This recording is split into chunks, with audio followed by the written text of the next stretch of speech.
నిర్మల్ జిల్లా ఖానాపూర్ పట్టణ కేంద్రంలోని శాంతినగర్లో ఉన్న ముత్యాల పోచమ్మ అమ్మవారికి 21వ వార్షికోత్సవం సందర్భంగా ఘనంగా అభిషేకం నిర్వహించారు. ఉత్తరవాహిని గోదావరి నుంచి గంగా జలాన్ని తండోపతండాలుగా తీసుకొచ్చిన భక్తులు అమ్మవారికి సమర్పించారు. అర్చకులు గంగా నీళ్లతో అభిషేకం చేయగా భక్తులు పెద్ద సంఖ్యలో పాల్గొని ప్రత్యేక పూజలు నిర్వహించారు. హైదరాబాద్ ఫలక్నామా పోలీస్ స్టేషన్ ఆధ్వర్యంలో సైబర్ క్రైమ్ అవగాహన కార్యక్రమం నిర్వహించారు. ఫలక్నామా పిఎస్ పరిధిలోని టేగలకుంటలో ఉన్న ఫోనిక్స్ స్కూళ్లలో జరిగిన ఈ కార్యక్రమానికి ఎస్హెచ్ఓ అలాగే సీతయ్య నేతృత్వం వహించగా WSAM హసీనా స్కూల్ సిబ్బంది పాల్గొన్నారు. విద్యార్థులు ఉపాధ్యాయులకు ఆన్లైన్ మోసాలు, ఫేక్ లింకులు, ఓటీపీ షేరింగ్, సోషల్ మీడియా దుర్వినియోగంపై అవగాహన కల్పించారు. సైబర్ నేరాల నుంచి రక్షించుకునే జాగ్రత్తలను వీడియోలు, బ్యానర్ల ద్వారా వివరించారు.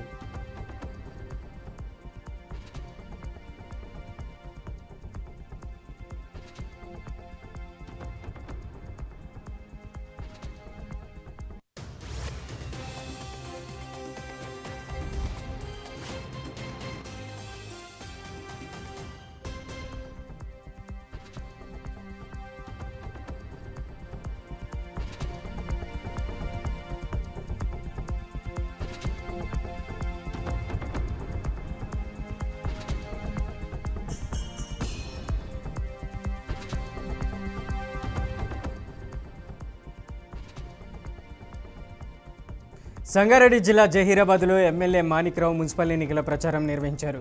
ఎన్నికల ఇన్ఛార్జ్ దేవి ప్రసాద్తో కలిసి వివిధ వార్డుల్లో కార్నర్ మీటింగ్లో పాల్గొన్నారు.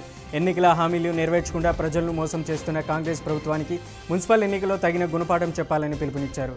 టీఆర్ఎస్, బీఆర్ఎస్ అభ్యర్థులకు మద్దతుగా నిలిచి కారు గుర్తుకు ఓటేయాలని పిలుపునిచ్చారు.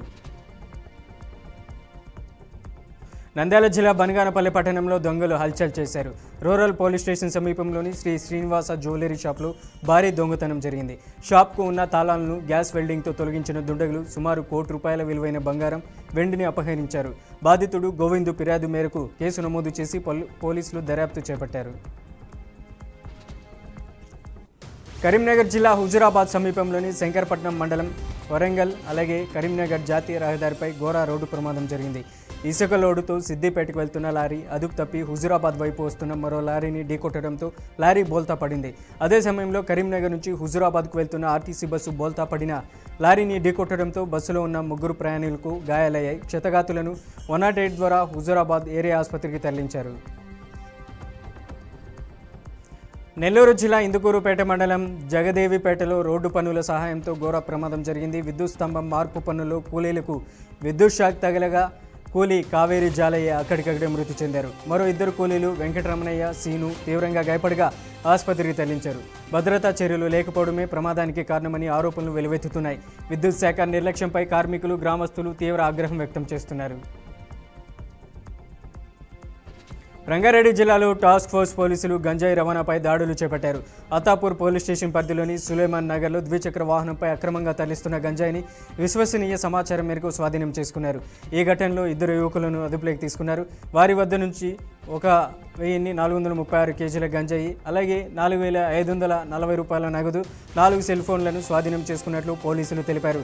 కేసు నమోదు చేసిన అత్తాపూర్ పోలీసులు దర్యాప్తు కొనసాగిస్తున్నారు. కర్నూలులో అన్నా క్యాంటీన్ల సేవలను మరింత మెరుగుపరచాలని కమిషనర్ ఆదేశించారు.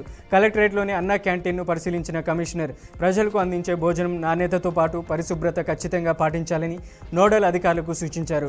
ఆహారం తాజాగా, శుభ్రంగా ఉండేలా ప్రత్యేక శ్రద్ధ తీసుకోవాలని, భోజన తయారీ నుంచి పంపిణీ వరకు అన్ని ప్రక్రియలను ప్రతిరోజు పర్యవేక్షించాలని ఆదేశించారు. ప్రజలకు ఇబ్బందులు లేకుండా స్వచ్ఛత, తాగునీరు వంటి మౌలిక సదుపాయాలు కల్పించాలని తెలిపారు. నంద్యాల జిల్లా చాగలమరిలోని శ్రీ రామలింగేశ్వర స్వామి దేవస్థానంలో శ్రీ అభినవ శంకరానంద స్వాముల వారి ప్రవచనాలు భక్తులను ఆకట్టుకున్నాయి. ఆలయ చైర్మన్ వీరంరెడ్డి విజయభాస్కర్ రెడ్డి ఆధ్వర్యంలో నిర్వహించిన ఈ కార్యక్రమంలో ఈదుల ఎల్లారెడ్డి కుటుంబ సభ్యులు స్వామివారికి పూలమాలలు, శాలువతో ఘనంగా సత్కరించారు. ఈ సందర్భంగా శివస్వాములు, నరసింహస్వాములు, భక్తులు కలిపి సుమారు 200 మందికి భిక్ష ఏర్పాటు చేశారు. ఆలయ నిర్వాహకులు, భక్తులు పెద్ద సంఖ్యలో పాల్గొన్నారు. మునుగు మున్సిపాలిటీ ఎన్నికల్లో బీఆర్ఎస్ పార్టీ అభ్యర్థులను కాంగ్రెస్ నాయకులు బెదిరిస్తున్నారని మాజీ మంత్రి సత్యవతి రాథోడ్ ఆరోపించారు. అభ్యర్థులు కేసీఆర్ గత 10 సంవత్సరాల అభివృద్ధిని ప్రజలకు వివరించుకుంటూ ప్రచారం చేస్తుంటే అధికార పార్టీ తమ అధికార ధనబలంతో ఒత్తిడికి గురిచేస్తుందని సత్యవతి రాథోడ్ పేర్కొన్నారు. అయితే ములుగు ప్రజలు ఇప్పటికే ప్రభుత్వ పనితీరును అర్థం చేసుకుని గులాబీ జెండాను ఎగురవేస్తారని సత్యవతి రాథోడ్ నమ్మకంతో చెప్పారు.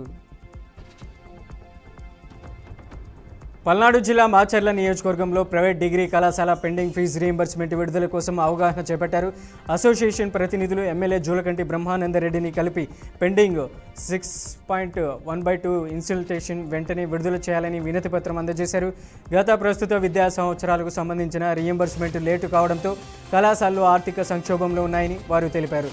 ఎమ్మెల్యే భరోసా ఇచ్చే అసెంబ్లీ సమావేశంలో సమస్యను ప్రధాని మోదీ అలాగే విద్యాశాఖ మంత్రి దృష్టికి తీసుకెళ్తానని హామీ ఇచ్చారు.